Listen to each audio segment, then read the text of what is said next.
Cours conducteur, page 5. Alors, les charges ont tendance à s'accumuler sur les parties de la surface à faible rayon de courbure, comme par exemple les pointes, الرؤوس الحادة.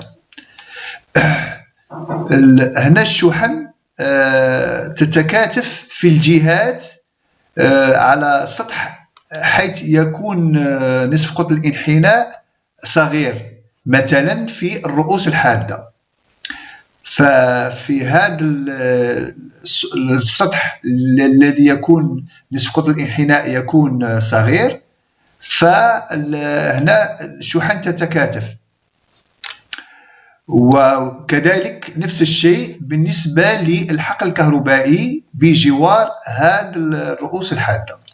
إذن هنا نأخذ مثال ونشوف كيف يتوزع هذا الشحن. Alors, on va prendre un exemple.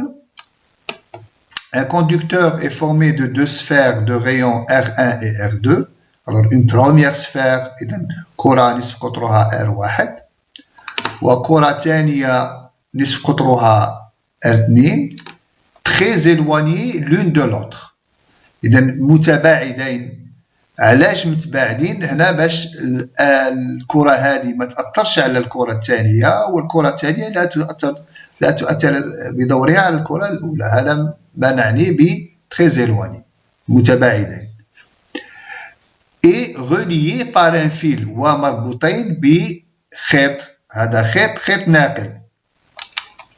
Alors, soit Q1 la charge de la première sphère، إذا عندنا Q1 هي شحنة الكرة الأولى، والشحن المتوزع على السطح بالطبع لأن هذا ناقل بكثافة سطحية كثافة شحنية سطحية سيجما واحد، والكرة الثانية مشحونة بشحنة Q2 والكثافة السطحية تساوي سيجما 2.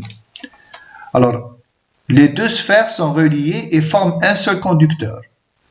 Donc, le potentiel est le même partout dans le conducteur.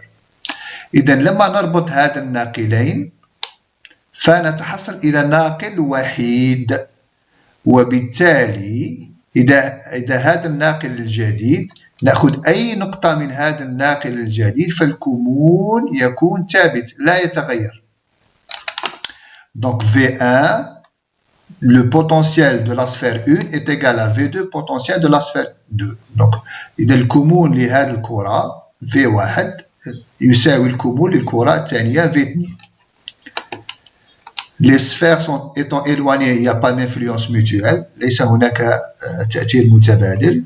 Et donc V1 إذا هنا لما نبحث الكمون لهذه الكرة نبحث الكمون لهذه الكرة كما نحن نبحث عن الكمون لشحنة نقطية Q1 توجد على مسافة R1. هنا شفناه سابقا. ممكن نطبق هذا لما نريد حساب الكمون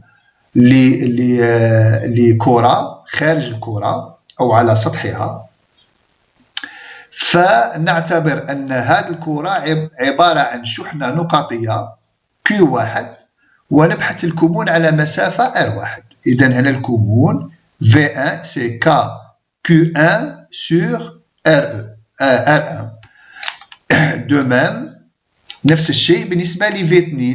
ماذا يساوي؟ V2 يساوي K Q2 sur R2. Donc, quand on calcule le potentiel d'une sphère à l'extérieur de la sphère ou à sa surface, on peut considérer la sphère comme une charge ponctuelle. Par exemple, ici, V2, c'est quoi? C'est tout simplement K fois la charge sur R2. Voilà. Donc, V1 égale à V2, on fait l'égalité des deux. Donc, nous avons Q1 sur R1 égale à Q2 sur R2. نعمل هنا التساوي V1 مع V2 نجد Q1 على R1 يساوي Q2 على R2. ولكن الشحنة Q1 تساوي سيجما 1 S1. بالتالي Q1 يساوي سيجما 1 في 4 بي R1 وكاري. هنا S1 هي مساحة الكرة S1 4 بي R1 وكاري. Q2 c'est sigma de S2 est égal à sigma de 4pi R2 au carré. هنا نعوض فقط مساحة كرة 4pi في نصف القطب مربع، هنا R2 هنا R1، ونعمل التساوي. هنا عوض هذا، عوض Q1 بسيجما 1 4pi R1 au carré، Q2 بسيجما 2 4pi R1 au carré، وعملت التساوي. نعمل التساوي هنا، فماذا تحصلت؟ تحصلت إلى هذه العلاقة. هذه العلاقة مهمة جدا.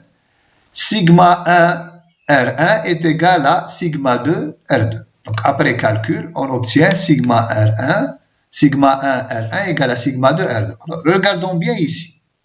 Alors, puisque R1 est plus petit que R2, R1, le rayon R1 est plus petit que R2.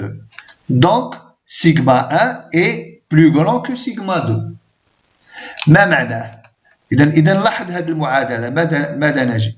نجد بأن احنا نعرف بأن R1 أصغر من R2، فبالتالي سيجما 1 يكون أكبر من سيجما 2.